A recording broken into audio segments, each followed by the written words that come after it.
a little girl screamed, "Daddy, that's my brother."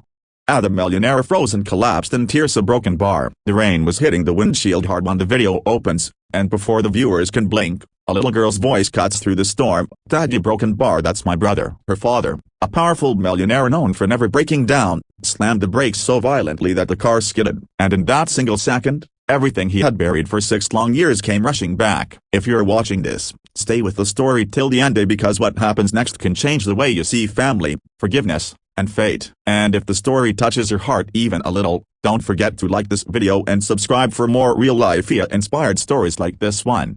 The moment David froze inside his car, the past played in front of him like a flashing reel. 6 years ago, he had lost everything: his wife, his infant son, and the life he once dreamed would be perfect, or at least, that's what he believed. Now he lived in a giant mansion with cold walls, big halls, and an emptiness that money could never fill. The only light in his life was his 6-year-old daughter, Emily, a girl full of purity and kindness, who was too young to understand why there were pictures of a baby boy hidden in her father's drawer. She only knew her father cried sometimes when he thought she wasn't watching. That morning had been ordinary. David had picked up Emily from school, listening to her chatter excitedly about her art project. They were driving home through heavy rain when they saw a little boy, soaked, trembling, wearing torn shoes, trying to shield another child under a broken umbrella. Emily pressed her face to the window and whispered, "Dad, your broken bar, he looks hungry." David slowed down, ready to help, but then something astonishing happened. The little boy lifted his face, and Emily gasped, screaming, "Daddy, that's my brother." The words stabbed through David like lightning. He stared at the boy, the same big brown eyes,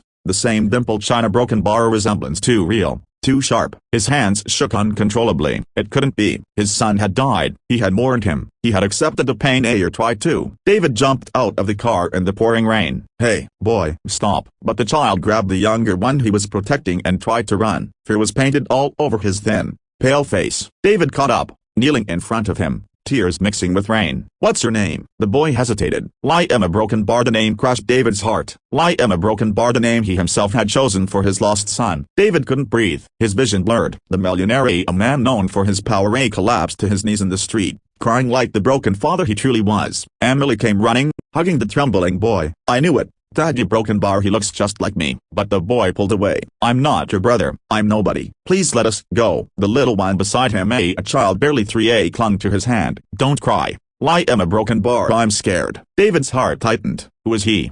he whispered. Liam answered softly, "My broken bar brother. My stepmom left us at the bus stop this morning. She told me to take care of him myself, a broken bar, because she's not coming back." Emily gasped. David felt rage boiling inside him, not at the boy, but at the cruelty he had faced. He took both children to the car. They were freezing, shivering, silent. Inside the warmth, David turned to Liam again. "Where is your father?" Liam looked down. "I never met him, a broken bar. Mom said he left before I was born." The world seemed to stop spinning. David clenched the steering wheel so tightly his knuckles turned white. He knew the truth. He recognized Liam's birthmark, the same one his baby had. He recognized the features. The dates matched. The years matched. And suddenly a memory stabbed him. The woman who had claimed their son died in an accident had disappeared soon after. She left without explanation, a broken bar without closure. And now he realized she had lied. The truth was sitting right in front of him, breathing, shivering, terrified that his son was alive. The next few hours were a whirlwind. Doctors confirmed Liam was severely malnourished. The younger boy had untreated pneumonia. David stayed beside them the entire night,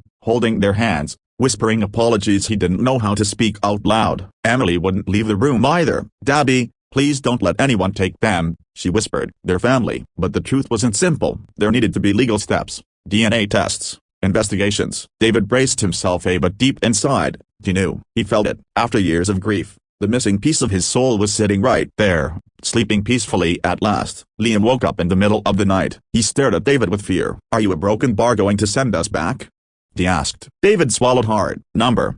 I would never send you away." Liam's eyes filled slowly with tears. "Why are you a broken bar nice to me?" David's voice broke. "Because I should have been there for you long ago." Days turned to weeks. The DNA test came back positive. Liam was David's son. The world shook under his feet. He spent hours in his study, crying, punching the wall, blaming himself for trusting the wrong person. But every time he saw Liam holding Emily's hand, a broken bar, or the younger brother running into his arms, a broken bar, he understood one thing. Fate had given him a second chance.